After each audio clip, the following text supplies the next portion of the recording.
ஏதாவது ஒரு ஆக்சிடென்ட் நடந்தால் யார் பொறுப்பு? மேலே ஏறுற பையன் பொத்துன்னு கயிறு அருந்தோ, நீங்கள் கட்டுறதுல வந்துட்டு சரியா கட்டலை, ஏதோ ஒரு காரணத்துக்காக சரிங்களா, அந்த பசங்களுடைய கையில் வலு இல்லை, கீழே விழுந்துட்டாங்க, என்ன பண்ணுறது? உங்களுக்கு தெரியுமா, முதுகுல அடிபட்ட பல பேரால் நடக்க முடியாத நிலைக்கெல்லாம் அவங்க போயிருக்காங்க. எதுவும் நடக்கலாம். கிரிக்கெட் விளையாடிக்கிட்டு இருந்த ஒரு பையன் பால் அடிபட்டு இறந்து போனான் தலையில், தெரியுமா உங்களுக்கு? பலார்னு கீழே விழுறாங்கங்க.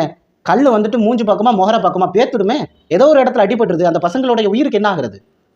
இந்த மாதிரியெல்லாம் விஷப்பரீட்சைகளை வைக்கிறதா இருந்தால் அதற்கு ஏற்ற கண்டஸ்டன்ட் கிட்ட நீங்கள் வைக்கலாம். இதற்குனே ஷோ நடத்துகிறாங்க நிறைய பேர். கண்ணை கட்டிக்கிட்டு பாம்புடைய கூட்டுக்குள்ளே கையை விட்டு சாவி எடுப்பாங்க. அந்த மாதிரியெல்லாம் நிறைய கேம் ஷோலாம் இருந்திருக்கு. அணு அளவும் பயம் இல்லையா, அப்படிலாம் நடத்துனாங்க. ஏன் ஜி தமிழில் கூட அப்படி ஒரு ஷோ நடத்துனீங்க இல்லையா? ஸோ அந்த மாதிரி ஷோக்கு வரக்கூடிய கண்டஸ்டன்ட் அதற்கு ஏற்ற மாதிரி தன்னுடைய உடலை அவர்கள் மாற்றிக் கொள்வார்கள். அப்படித்தானே? ஜிம்முக்கு போகாதவங்களா இருந்தால் ஜிம்முக்கு போவாங்க. ஸோ கொஞ்சம் ப்ராக்டிஸ் கொடுப்பாங்க. ஆனால் நீங்கள் சடார்னு கூட்டிகிட்டு போய் விட்டுட்டு நான் 2 நாள் நீங்கள் ப்ராக்டிஸ் கொடுத்தாலும் கூட அது சரி இல்லைங்கிறேன். போலீஸ் ட்ரைனிங்குங்க இது போலீஸ் ட்ரைனிங்கு.